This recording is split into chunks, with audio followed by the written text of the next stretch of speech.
Hello student, स्वागत है आप सभी का आपके अपने चैनल गॉड क्लासेस पर। तो बच्चों, आज की जो क्लास है इन्फ्रेंशियल स्टेट्स का लास्ट पार्ट हम करने वाले हैं, जिसमें आज हम बात करने वाले हैं टू सैंपल टी टेस्ट की। पिछली क्लास के अंदर हमने पढ़ा था कि वन सैंपल टी टेस्ट आपको किस तरीके से करना है, कैसे नल हाइपोथेसिस अल्टरनेट हाइपोथेसिस बनाने हैं का फार्मूला आपको यूज़ करना है। तो ये सब सारी चीज़ें पिछली वीडियो में बताई थी। अगर आपने मिस कर दिया है तो उसका लिंक ऊपर आपको आई बटन में मिल जाएगा, वहाँ पर जाके आप ये सब देख सकते हैं। तो आज हम बात करने वाले हैं टू सैंपल टेस्ट के बारे में। अब टू सैंपल में जैसा इसका नाम है कि यहाँ पर दो ग्रुप्स को हम कंपेयर करते हैं। दो ग्रुप्स को कंपेयर करते हैं, ये चेक करते हैं कि जो उन दोनों का मीन आपको दिया हुआ है उसमें बहुत ज़्यादा डिफरेंस है या फिर उनमें डिफरेंस ना के बराबर है। तो उसके लिए हम सेट करते हैं कि नल हाइपोथेसिस और अल्टरनेट हाइपोथेसिस। नल हाइपोथेसिस का मतलब हो जाएगा कि जो दोनों का मीन है वो ऑलमोस्ट इक्वल है, दोनों का पॉपुलेशन मीन। और अगर अल्टरनेट हाइपोथेसिस में आ गया तो इसका मतलब है कि जो दोनों पॉपुलेशन मीन है वो दोनों आपस में इक्वल नहीं है। तो ये सब चीज़ हम यहाँ पर चेक करेंगे। इसके लिए फार्मूला हम यूज़ करेंगे टी वैल्यू के लिए। टी वैल्यू के लिए जब आप फार्मूला यूज़ करते हो तो दो केसेस आपके सामने आएंगे कि जब वेरिएंस की वैल्यू या स्टैंडर्ड डेविएशन की वैल्यू इक्वल होगी या फिर नहीं होगी। ठीक है, ये दो केस हमें यहाँ पर दिखाई देंगे। अगर जो एज्यूम्ड वैल्यू है वेरिएंस की, जो एज्यूम्ड वैल्यू है अगर वो इक्वल है तो आप फार्मूला यूज़ कर लो x1 माइनस x2, मतलब ये मीन है, ऊपर बार लगा हुआ है, और divided by s square root of 1/n1 plus 1/n2। अब यहाँ पर x1 माइनस x2 यूज़ करना चाहिए या x2 माइनस x1 यूज़ करना चाहिए। तो ये आप देखोगे यहाँ पर 2 आएगा। अगर x1 बड़ा है तो x1 माइनस x2 कर लो, अगर x2 बड़ा है तो x2 माइनस x1 कर लो। बाकी अगर आप इस रूल को फॉलो नहीं भी करते हो तो भी कोई बात नहीं, क्योंकि जब हम कंपेयर करते हैं तो हम t की एब्सोल्यूट वैल्यू लेते हैं, मतलब माइनस में वैल्यू आ रही है तो भी प्लस कर देते हैं, प्लस में आ रही है तो भी प्लस ही कर रखते हैं। तो आप इस रूल को फॉलो करो या नहीं करो कोई फ़र्क नहीं पड़ेगा। दूसरा यहाँ पर केस हमारे पास ये हो गया कि अगर ये वेरिएंस अनइक्वल है तो उस केस में जो न्यूमरेटर है वो तो सेम है, लेकिन जब डिनोमिनेटर में जो s है ये s अंदर चला जाएगा और दोनों का स्टैंडर्ड डेविएशन अलग अलग होगा।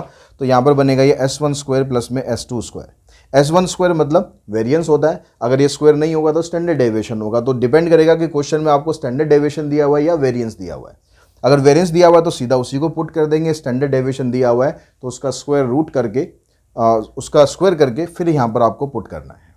ठीक है, अब यहाँ पर रिजेक्शन रूल वही है जो हमने वन सैंपल टेस्ट में किया था कि जो इसकी एब्सोल्यूट वैल्यू हम निकालेंगे टी की, अगर ये टी अल्फा से बड़ी है या उसके इक्वल है या टी अल्फा बाई 2 से बड़ी है या उसके इक्वल है तो रिजेक्ट हो जाएगा नल हाइपोथेसिस, अदरवाइज एक्सेप्ट हो जाएगा। बस ये फार्मूला आपको याद रखना है क्योंकि इसमें कैलकुलेशन थोड़ा ज़्यादा है अकॉर्डिंग टू, अगर हम देखें कंपेयर करें वन सैंपल टेस्ट से तो थोड़ा सा कैलकुलेशन इसमें है। ये फार्मूलाज आपको उसमें दे रखे ML में, आई थिंक इसकी अब आपको नीड नहीं है, ये करने की ज़रूरत नहीं है। तो इस PDF में मैं करा रहा हूँ, आप सिर्फ वहीं से कर सकते हैं। ये वन सैंपल टेस्ट के क्वेश्चन है जो ऑलरेडी हम पिछली वीडियो में डिस्कस कर चुके हैं। आज हम बात करेंगे टू सैंपल टेस्ट के बारे में। तो टू सैंपल टेस्ट में जो क्वेश्चन हमारे पास सबसे पहले है उसमें कहता है कि country A has an average farm size of 191 एकड़। एक कंट्री ए है, उसका जो एवरेज फॉर्म साइज है वो 191 एकड़ है, while country B has an average farm size of 199 एकड़। तो ये एवरेज फॉर्म साइज है, मतलब ये सैंपल मीन आ गया आपके पास। तो x1 आ गया आपके पास 191 और दूसरे का आ गया आपके पास ये x1 हो गया, ये x2 हो गया, ये आ गया 199। Assume the data were attend from the two sample with standard deviation of 38 and 12। ये इनका स्टैंडर्ड डेविएशन आ गया 38 और ये आ गया आपके पास 12। And the sample size of 8 and 10, ये सैंपल साइज आ गया इसका 8 आ गया और इसका 10 आ गया। Is it possible to infer that average size of the form in the two country is different at this level of significance? Assume that the population are normally distributed और t value आपको ये दे रखी है। तो हमें ये बीच में जो क्या कह रहा है, अल्फा सिग्निफिकेंस लेवल क्या है, डिग्री ऑफ फ्रीडम क्या है, उससे कोई हमें मतलब नहीं, हमें सिर्फ इस वैल्यू से मतलब है जो वैल्यू आपको यहाँ पर दी होगी। इसके हिसाब से हम चेक करेंगे कि भाई ये रिजेक्ट होगा या एक्सेप्ट होगा। तो हमने यहाँ पर निकाला टी वैल्यू निकाली। अब टी वैल्यू निकालने के लिए अगर आप यूज़ करते हो यहाँ पर x1 माइनस x2 तो भी कोई दिक्कत नहीं है, क्योंकि x2 वैसे बड़ा है। अगर आप x2 माइनस x1 लिखोगे तो भी ठीक है, अगर x1 माइनस x2 लिखोगे तो भी ठीक है, कोई परेशान होने की बात नहीं है कि हमें इसको याद रखना पड़ेगा। डिवाइडेड बाय s1 स्क्वायर, यहाँ पर होता है s1 स्क्वायर बाय n1 और इधर होता है s2 स्क्वायर बाय n2। तो x1 माइनस x2 यानी 191 minus 199 divided by S1 square, 38 का स्क्वायर करेंगे तो स्क्वायर नहीं कर रहा, मैं बस ऐसे लिख देता हूँ 38 इंटू 38, क्योंकि काटना तो है ही। सैम्पल इसको दे रखा है यहाँ पर 8, इसमें आ जाएगा 12 इंटू 12 और इसका सैम्पल साइज़ है 10। तो 191 में से 199 माइनस करेंगे, -8 आ गया। यहाँ से 2 से इसको कैंसिल करेंगे, ये 19 हो जाएगा। फिर एक बार और कैंसिल कर देंगे, ये 19 हो जाएगा। तो 19 ये 19, 361, 361 को 2 से डिवाइड करोगे तो आ जाएगा 180.5। और यहाँ से 144 को 10 से डिवाइड करेंगे तो 14.4। तो टी वैल्यू आपके पास क्या बनी, -8। इन दोनों को माइनस कर लेते हैं, ठीक है। इन दोनों को माइनस करेंगे, 5 - 4 1 और 10 - 4 6, 7 - 1 6, ये आ गया 161.1। अब इसको अगर आप सिंप्लीफाई करते हैं, ठीक है, इसको अगर आप सिंप्लीफाई करते हैं तो ये वैल्यू आ रही है हमारे पास -0.57। मतलब इसको सिंप्लीफाई करके इससे डिवाइड करेंगे तो -0.57 ये आपकी टी वैल्यू आ गई। अब टी वैल्यू माइनस में आ रही है तो कोई दिक्कत नहीं है, क्योंकि हमें यहाँ पर मॉडुलस ऑफ टी चेक करना है। अब मॉडुलस ऑफ टी करोगे तो 0.57 हो गया। 0.57 इससे कम है, इससे कम है, तो इसका मतलब हुआ कि जो नल हाइपोथेसिस है वो हो गया एक्सेप्ट, रिजेक्ट नहीं हुआ। या आप लिख सकते हो डू नॉट रिजेक्ट।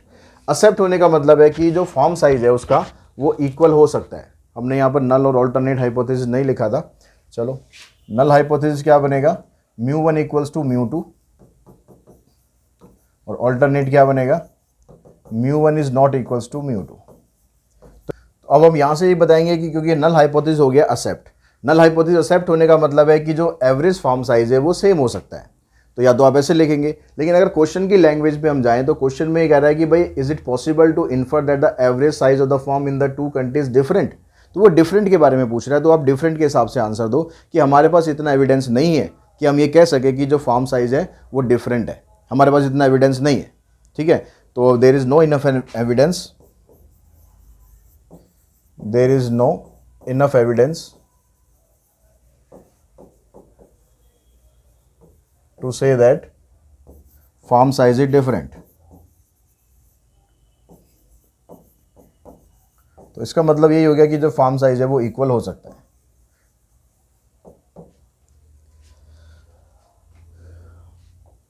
उसके बाद नेक्स्ट क्वेश्चन पे चलते हैं। नेक्स्ट में कहता है the average number of parts produce by 2 machine per day are 200 and 250। जो पार्ट्स प्रोड्यूस की जा रही है मशीन के द्वारा, एवरेज एक की 200 है, दूसरे की 250 है। यानी सैंपल मीन एक का आपको दे रखा है 200, दूसरे का दे रखा है 250। स्टैंडर्ड डेविएशन 20 और 25 है।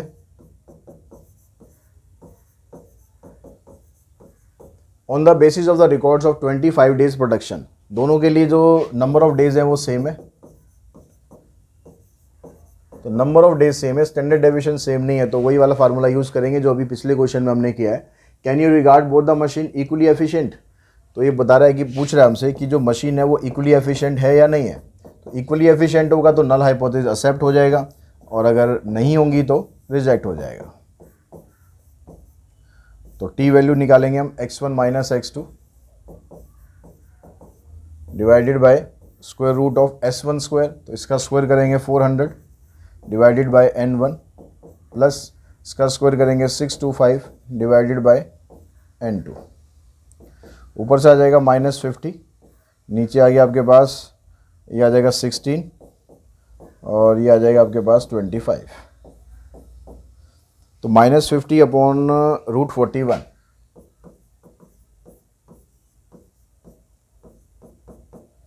तो √41 मतलब 6.5 के आसपास वैल्यू आएगी। और उसके बाद इसको हम डिवाइड करके देखेंगे तो हमारे पास जो वैल्यू आ रही है वो आ रही है कितनी, टी वैल्यू अगर हम निकालेंगे तो यार ये कि -7.81। अब जो गिवन वैल्यू है उससे तो ये काफ़ी डिफरेंट है, काफ़ी बड़ी है। तो इसका मतलब हो गया कि नल हाइपोथेसिस हो गया रिजेक्ट। तो रिजेक्ट होने का मतलब है कि जो मशीन की जो एफिशिएंटी है वो इक्वल नहीं है। तो machine is not equally efficient, machine is not equally efficient.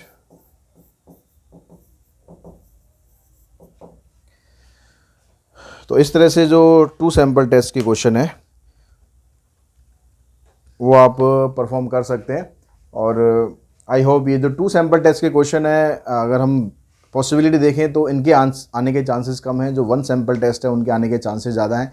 फिर भी आप 2 क्वेश्चन मैंने बताए हुए हैं, आपको इस तरह के क्वेश्चन आपको और मिलेंगे, तो वो आप प्रैक्टिस कर लेना ताकि आपको 2 सैंपल टेस्ट को भी परफॉर्म करना आ जाए। सभी में आपको इसी तरीके से करना है, तो उसमें यही फार्मूला आपको यूज़ करना है और किसी फार्मूले पे जाने की ज़रूरत नहीं है। आप डिफरेंट बुक्स में देखोगे तो हो सकता है कि कुछ फार्मूला में आपको डिफरेंस दिखाई दे, पर आई थिंक आपको किसी और फार्मूले पे जाने की ज़रूरत नहीं है। आप इसी पे स्टिक रहो, इसी फार्मूले से करो, इसी से आपके सारे आंसर आ जाएंगे।